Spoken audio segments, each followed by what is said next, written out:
Welcome into the trenches. I'm Sam Mays. Today, putting his hand in the dirt for the very first time on the show, we've got former Oklahoma State All-American wrestler Hardell Moore. How are you, sir? Good, man. How you been? Good to be on here. I'm doing real well. Thank you so much for your time this morning. I went with the former Oklahoma State All-American wrestler, but there's so much more. I mean, you are one of the leaders in youth wrestling here in the United States. You've done incredible work here recently on FS1 covering collegiate wrestling. I mean, you are a very, very busy man. I'm so glad you had some time to hop on with me this morning. Not a problem, man. You reached out. I said, let's make it happen. I know we tried earlier. Unfortunately, you were stuck on the tarmac for a little while, but here we are, brother.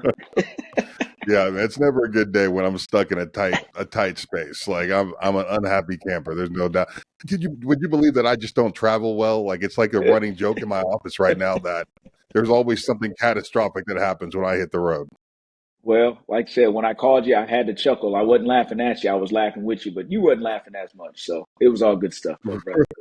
All right, well, let's dive into it. When I reached out to you, I had just left Stillwater, right? Just a couple of days after this incredible duel, the Oklahoma State Cowboys against the Iowa Hawkeyes. And, Hardell, I was in school in early 2000s when one of the first things that one of the captains of our football team, Josh Lind, I'll never forget it. We were at a party, one of my first little college parties, and he walks up to a bunch of the freshmen and he says, rule number 1 at Oklahoma State, do not mess with the wrestlers. And we looked at him like, you're talking about a bunch of kids that are like kings of campus in their high schools. I'm big, I'm physical, I'm tough, I can fight, whatever. And then I found out later that season when you talk about Johnny Hendricks and Munoz and the Rolshalt brothers, and like I was there when it was like a murderer's row of just elite All-American, mixed martial artists, all kinds of stuff. I mean, they were just unreal. So it was so good for me to see, a packed house, 13,000 strong. It was just an unbelievable atmosphere for that duel. It was, man. It was awesome. I, fortunate enough, had the opportunity to call that duel, which I was not expecting to because it was on FS1, but got a call from Shane Sparks and some guys that was putting it on at FS1, and, man, they asked me, and I hopped right on the opportunity. And kind of like you mentioned, it was awesome to see 13,000 in GIA and just rocking and rolling. You had the stage elevated, and, they did a little tailgating before. About 3.5 hours before the duel. So that was great to see. Fans were ready. And Iowa came to wrestle, right? Obviously, Oklahoma State came to wrestle, but Iowa outperformed Oklahoma State that day. But just that atmosphere and electricity that you felt in the arena was just awesome. It's go 100%, and I think that what most people don't understand about wrestling is, once you sit down in the arena, like you're talking about being in a room full of extremely educated people, like everybody understands the sport, you know what I mean? Like you can go to a football game, you could, 3 rows behind you got some yahoo yelling something about the offensive line or the secondary, and I'm like, you don't even know what you're talking about, right? But in a wrestling match, like all the oohs and the ahs and the the threes, which was different for me because I'm used to going 2, right? The threes and everything is like in sync. And so it's like a wave of emotion through the arena throughout the duel. It's nuts. Yes, it is, and you brought up the 3. That took actually a lot of people, including myself, doing the broadcast, like the first takedown of the season when they were dueling Bucknell. I'm yelling, there's this 2-point takedown. I'm like, wait a minute. It's 3-point takedown. So the fans are getting used to that. And you brought up a great point about the educated crowd, whether it's Oklahoma State, Iowa, Penn State. Like fans understand.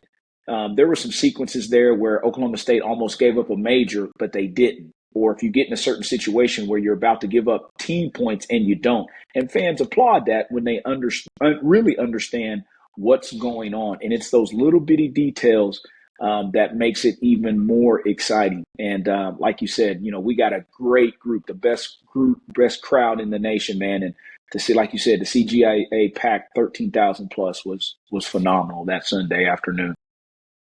Now, I'm not going to sit here and say that I am a aficionado of the sport of wrestling. I know probably more than the average bear, but nowhere near what some of these fans have been watching for 20 years or any of those understand. But I do know competition, and I'll tell you, Hardell, when Oklahoma State came out before the match, right? I love these moments in wrestling, and to shake hands, right? You looked at the Iowa Hawkeyes, and I thought, oh crap. Like I thought in that moment, I thought those dudes look focused. Yeah. They look like it's like stoic. There was hardly any emotion on any of their faces as they walked to the, as their names were announced, they walked to the center of the mat to shake the Oklahoma State Cowboys, who were very hyped up and bouncing around, but I just didn't feel that confidence, and talking to you earlier before the duel, you said it was going to be a tough one, but I thought Iowa really just went out there and executed like they expected to win. They did. They wrestled extremely well. They controlled a lot of pace. They controlled a lot of pressure. And you bring up a great point. That's really paying attention. And I even noticed this when I was sitting over there when I was being introduced. Pretty much every one of their wrestlers they walked off the mat. Nice, easy, slow, under control. And I think I might even mention something about that. I don't know if we were on air yet or not, but I did talk about that. They were focused. And I think a lot of it had to do with, O State coming into that duel they were 14-0, and Iowa had lost 2 duels and got beat up in the duel against Michigan. So they kind of got punched in the face a little bit, and they wanted to redeem themselves. And man, they did that Sunday afternoon. They won a lot of the close matches.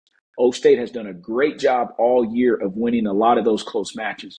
But on that Sunday afternoon, February 25th, Iowa won pretty much every close match possible. And then obviously that put them in the lead and ended up winning the duel. But yeah, they were stoic. They were intent on what they wanted to do that afternoon, and they went out there and executed their game plan.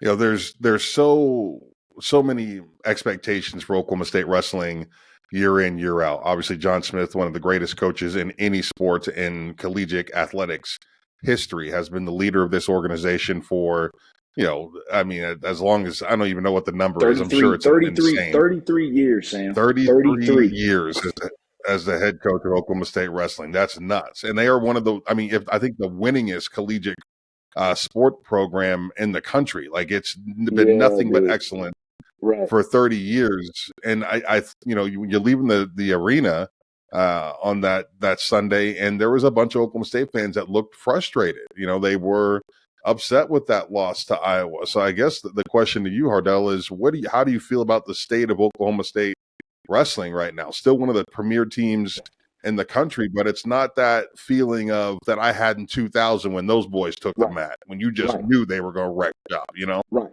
Yep. Well, and also, and Coach speaks to this a lot as well, right? O State didn't have the type of years they wanted the past 2 years, right? Finishing probably the worst they've done at NCAA's kind of back to back. And this year coming in, we got 4 freshmen in the lineup. So it's kind of one of those things of what to expect. I got some old guys. I got some new guys. Like, what are we going to get? And going into the season, you look at our home schedule. I mean, there was 8 home duels, and they were all fire, right? And even on the road, you had to go against Missouri on the road and a lot of those guys.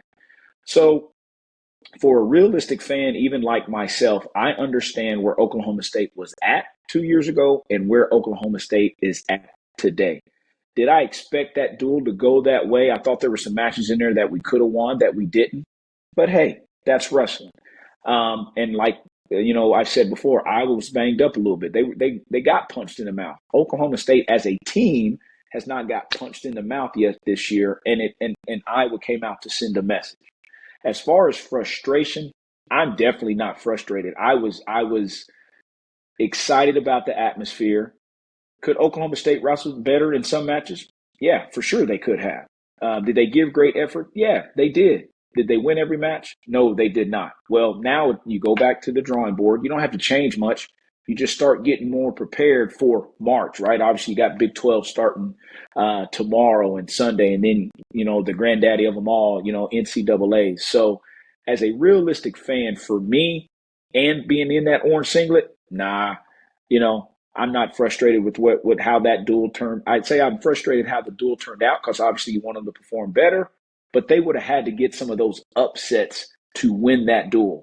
but they were in a lot of those matches. So I look at it as, my view, a positive, because I promise you, majority of Oklahoma State fans going into this year saying, man, you're going to be 14-0. You and I were going to get to battle it out going into this last duel. Nobody probably would have expected Oklahoma State to have that type of record, and wrestling Missouri, which we were the underdog, Iowa State, which we were the underdog, and beating a lot of these top-notch teams. The big difference in that duel was what I stated earlier. Iowa won those close matches. There were scrambles, probably anywhere from 2 to 3 situational scrambles that Oklahoma State lost, that Iowa won and propelled them to the victory. And let's say even if Oklahoma State would have won those matches, like the score still might have been 16-15 Iowa, because Iowa had a bonus point win at 174 pounds, right? You think about the situation at 157 where they called potentially dangerous. Travis was about to score. You think about Serber's last 15, 20 seconds that him and Glazier was wrestling. Glazier won the scramble, where Serber usually wins that scramble, right? So it's those, when you really, really break it down, it's minute details. It's not a big gap. It's just those minute details.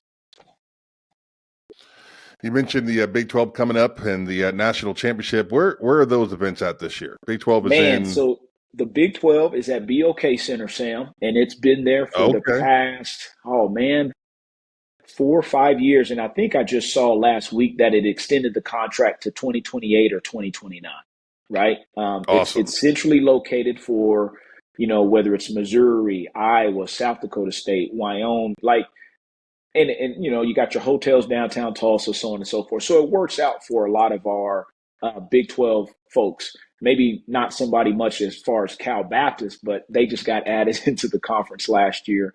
Arizona State will be in the conference next year, so they'll be coming down this way in the Big 12. So the Big 12 is awesome. NCAAs will be in that Kansas City Chieftown, man. So it's going to be in Kansas City, Missouri this year. And looking forward to that, traveling up there to watch some great wrestling again. And, we are blessed. For people that are listening to this, if you live in the Oklahoma area somewhere, you should go get your tickets to the BOK. We are blessed to have this type of talent, coaching, wrestling, and just the intensity right here in Tulsa, Oklahoma. Well, down in Tulsa, Oklahoma, should we say.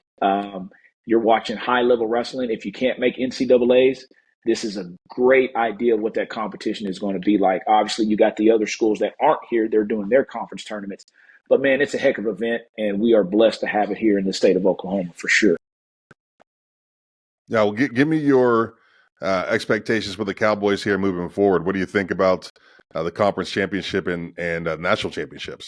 Yeah, so as far as the conference championships, you're probably going to have, you say 3 to 4 schools, 3 schools that can try to potentially win the Big 12 title this year. And it'll be between Missouri, Iowa State, and Oklahoma State, right? I don't like making predictions because wrestling is hard to predict, right? You still got to go wrestle those matches. Now, you could have some folks on the outside looking in, as far as your South Dakota State's got a really tough team. UNI's got a tough squad as well.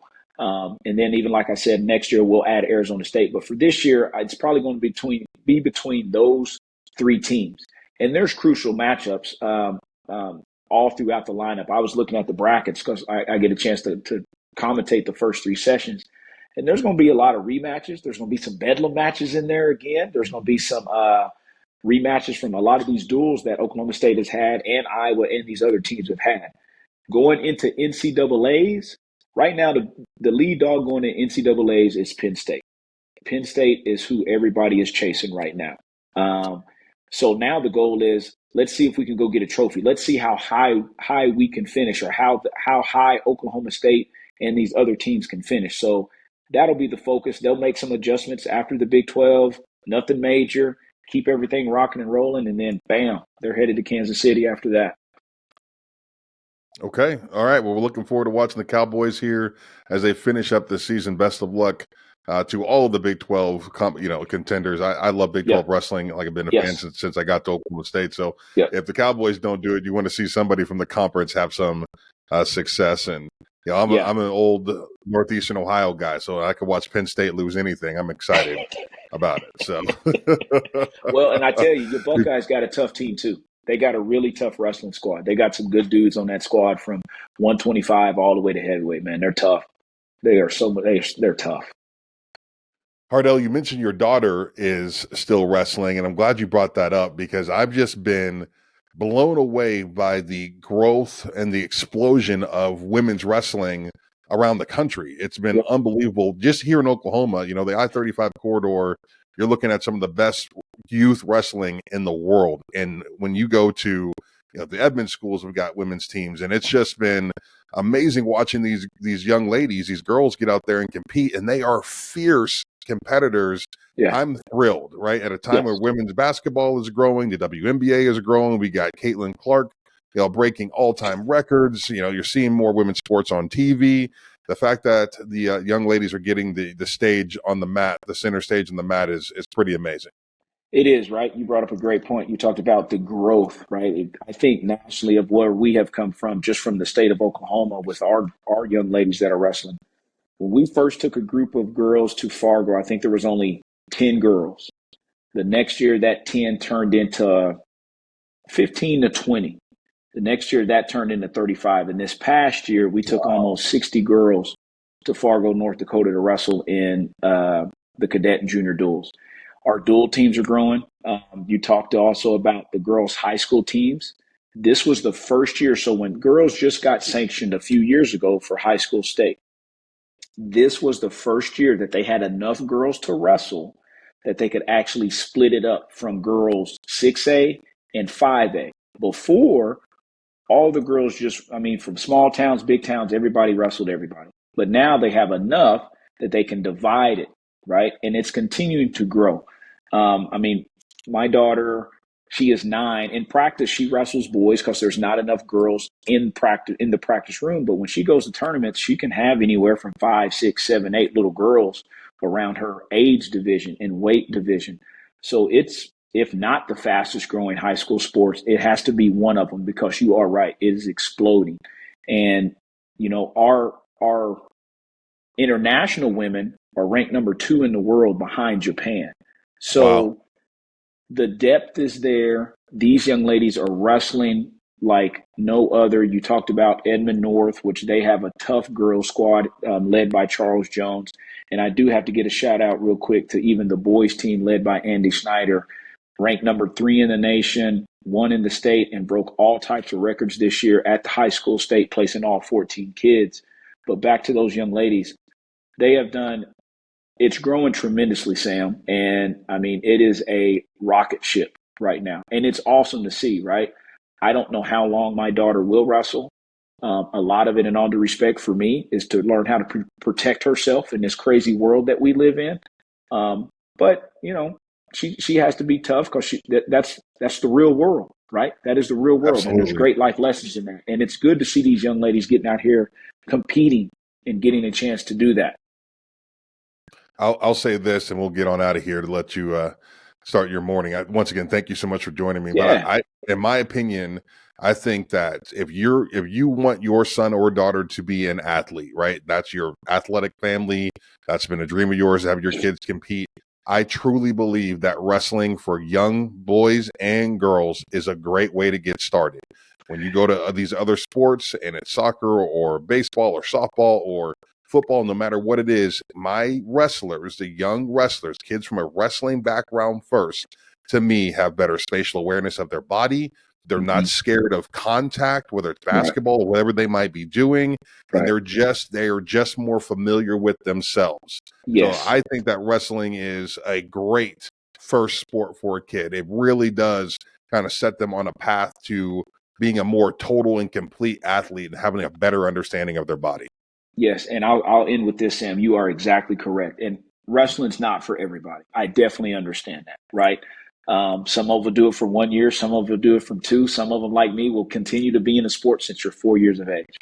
But you bring up a great point. It teaches you how to, if you're a football player, just starting tackle football. If you've wrestled, you know what a good form tackle is. You're not afraid of contact. You're not going to duck your head like this. It's going to be a good, right? I'm in my coaching mode now, right? Your head and chest is going to be up like it's supposed to be. It will make you a better athlete in whatever you do. I don't care what that is.